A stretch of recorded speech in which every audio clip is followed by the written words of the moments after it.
Bienvenue sur Africa 24 dans cette nouvelle édition du QG News. Voici les titres de l'actualité. Fin des opérations de la MONUSCO dans le sud Kivu en République démocratique du Congo. Des opérations qui ont pris fin ce 30 avril dans le cadre de son retrait progressif. La force onusienne se prépare à plier définitivement bagage après 25 ans de présence. Focus sur une crise hydrique qui ne cesse de prendre de l'ampleur au Maroc. Pour y faire face, le gouvernement avait dévoilé un plan d'urgence, plan qui prévoit notamment la construction d'infrastructures hydrauliques. Et puis la célébration ce 3 mai de la Journée mondiale de la liberté de la presse. Pour l'occasion, le ministre algérien de la communication, Mohamed Lagab, a donné un discours lors d'une cérémonie tenue la veille à Alger. Les détails à suivre dans ce journal. Mais tout d'abord, le compte à rebours est lancé avant l'élection présidentielle en Mauritanie. À l'approche de ce scrutin fixé au 29 juin, le parti islamiste Tewassoul a présenté son candidat, une première depuis 2009. Il s'agit de Hamadi Ould Sid El Mokhtar. Son parti explique avoir désigné un candidat face à la nécessité, je cite, d'un changement de la situation déplorable dans laquelle le régime a plongé le pays. Le candidat d'opposition est en lice aux côtés du président sortant, Mohamed Ould Cher El Ghazouani, qui brigue un second mandat. Le retrait de la MONUSCO se poursuit en République démocratique du Congo. Ce 30 avril, la mission onusienne de maintien de la paix a mis fin à ses opérations au sud Kivu, province de l'est du pays où l'insécurité persiste. Le rapatriement de l'ensemble du personnel en uniforme est prévu d'ici le 30 juin 2024. Les précisions de Mildred Diabou. La mission des Nations Unies pour la stabilisation en République démocratique du Congo, MONUSCO, a cessé définitivement ses opérations dans la province du Sud Kivu le 30 avril 2024, a confirmé Stéphane Dujarric, porte-parole du secrétaire général de l'ONU, lors d'un point de presse le 1er mai 2024. La cérémonie marquant le départ du dernier contingent des casques bleus pakistanais du Sud Kivu a eu lieu le 25 avril 2024 dans la localité de Kavumu. Les autorités de la mission onusienne se félicitent de leur engagement en faveur de la paix et de la stabilité dans cette partie de l'Est de la RDC, confrontée à des attaques armées. Les troupes pakistanaises ont perdu 31 soldats qui ont donné leur vie pour la paix en République démocratique du Congo. Je tiens à exprimer ma profonde gratitude au gouvernement du Pakistan ainsi qu'à ses troupes pour leur service exemplaire au nom de la paix. Le retrait progressif de la MONUSCO de la RDC intervient en réponse à la demande du gouvernement de mettre un terme à la mission de maintien de la paix dans le pays. Après 25 ans de présence sur le territoire congolais, l'exécutif estime que la force onusienne n'est pas capable de contribuer à relever le défi de l'insécurité à l'Est et souhaite assurer souverainement la protection des populations civiles se trouvant sur son territoire. La MONUSCO limite désormais ses opérations aux provinces du Nord Kivu et de l'Ituri, conformément à la résolution 2717 du Conseil de sécurité adoptée en décembre 2023.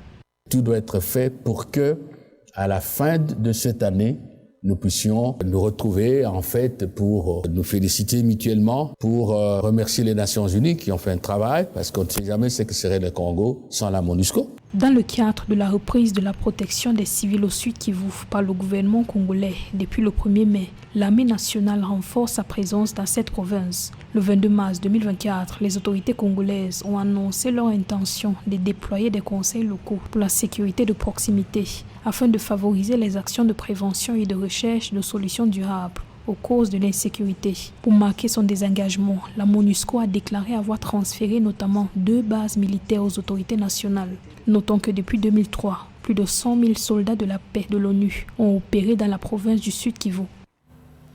Dans l'actualité également, la Guinée-Bissau ne prévoit pas d'extrader l'ancien président centrafricain François Bozizé.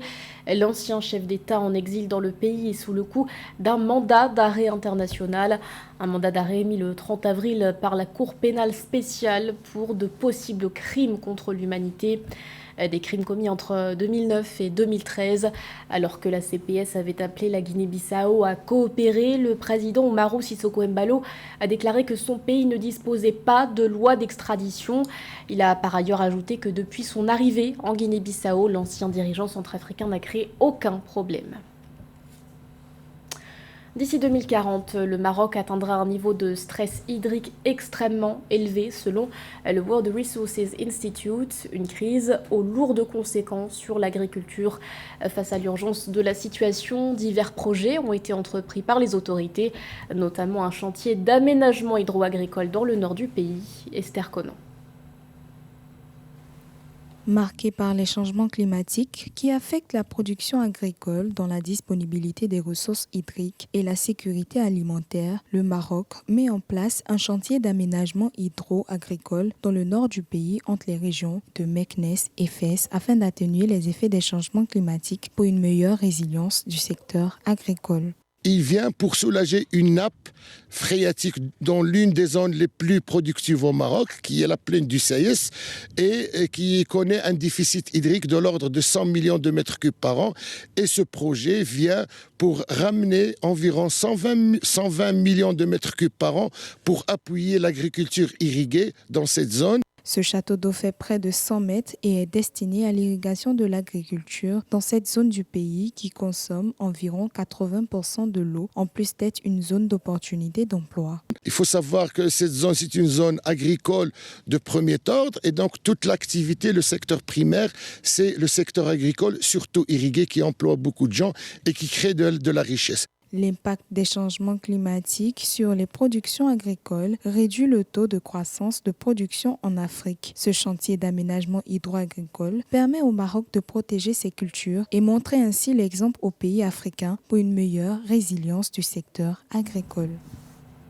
L'actualité, c'est aussi la journée mondiale de la liberté de la presse, célébrée ce 3 mai. Pour l'occasion, une cérémonie s'est tenue ce jeudi au Centre international de conférences d'Alger. Une cérémonie présidée par le chef de l'État, Abdelmadjid Tebboune. L'occasion pour le dirigeant de répondre aux sollicitations des journalistes. Cette cérémonie était aussi marquée par le discours du ministre de la Communication, Mohamed Lagab. Discours où il a rappelé l'impératif respect de l'éthique et de la déontologie de la profession. Écoutons-le.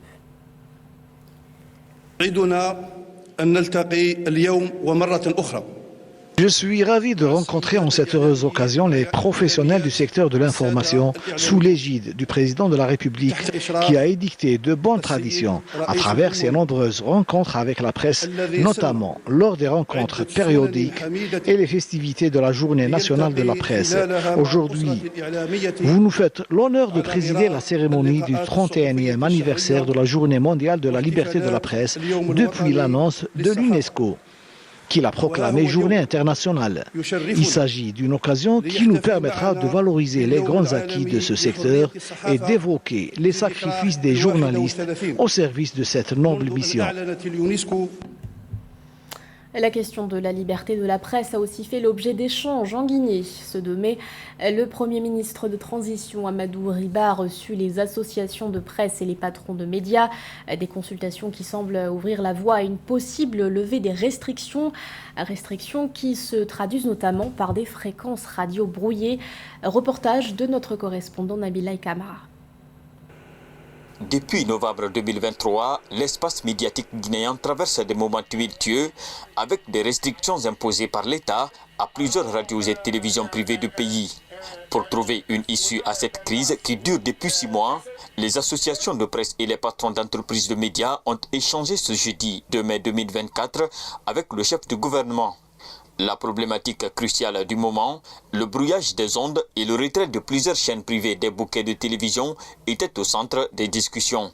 Aujourd'hui, nous avons reçu cette confirmation de M. le Premier ministre qu'à l'issue de beaucoup d'éléments qu'il a eu à apporter de son côté, il a enfin obtenu du président de la transition qu'il voie, lui, Premier ministre, avec tout son cabinet, les conditions de résolution pacifique de cette crise qui n'a que trop duré. Le Premier ministre a désormais carte blanche pour agir au nom du gouvernement afin de rétablir les médias impactés. Les associations de presse sont ainsi invitées à produire à cet effet un mémo actualisé qui prend en compte les engagements des journalistes pour le respect de l'éthique et de la déontologie du journalisme. Mais le contenu du dit document ne fait pas l'unanimité. Grand absent de cette rencontre majeure, le syndicat des professionnels de la presse de Guinée dit ne pas être concerné par ces conclusions. Si un patron s'hasarde à prendre des engagements au nom des journalistes là-bas, il se trompe. Parce qu'aucun journaliste ne se soumettra à des engagements portant atteinte à la liberté de la presse, à l'indépendance des journalistes. Là, le syndicat est catégorique parce que c'est nous qui parlons au nom de ces journalistes, ces employés des médias, techniciens et journalistes. Aujourd'hui, en Guinée, ce sont plus de 500 journalistes qui se retrouvent au chômage technique, conséquence de la décision de la haute autorité de la communication de suspendre la diffusion des chaînes privées sur les bouquets. Au Sénégal, les constructions sur le littoral ont été suspendues par les autorités. Des projets d'hôtels et de résidences privées sont désormais à l'arrêt, notamment sur la corniche de Dakar, une zone à forte pression foncière puisque convoitée par l'immobilier de luxe. Cette suspension permettra au gouvernement de mener dans un premier temps des audits fonciers. Samantha Saberou-Sabobanga.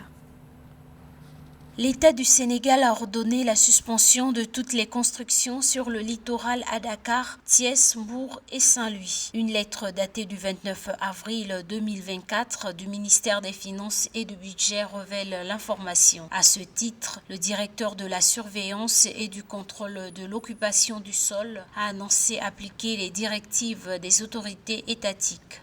Vous savez qu'ils ont fait arrêter toutes les constructions sur le littoral, sur la corniche, depuis avant-hier, et je m'en réjouis personnellement. Tout est arrêté. Sur instruction du ministère des Finances, les services des domaines et du cadastre ont suspendu les demandes de bail dans les localités de la capitale et environ. C'est entre autres Diouben, Gondiol, Saint-Louis, Hambourg et Thiès. Les tenants du nouveau régime semblent à l'évidence décidés à mettre de l'ordre dans le littoral soumis à une exploitation foncière excessive avec la prolifération d'immeubles, hôtels et de villas de luxe. Le domaine public est pour le public. Le littoral, c'est pour tout le monde. Tout le monde doit voir la mer, tout le monde qui veut se baigner doit pouvoir aller se baigner. Ces suspensions provisoires dureront jusqu'à instruction contraire, précise le directeur général des impôts et domaines, Abdoulaye Diagne. Pour rappel, ce n'est pas la première fois que les nouveaux régimes s'engagent dans des opérations à forte dose. Ses prédécesseurs Abdou Diouf, Abdoulaye Wade et Macky Sall se sont tous livrés à cet exercice, mais le plus souvent sans lendemain. Le nouveau président Diomaye Faye brisera-t-il cette tendance ? C'était le journal de la rédaction. Merci de votre fidélité. L'actualité continue sur Africa 24.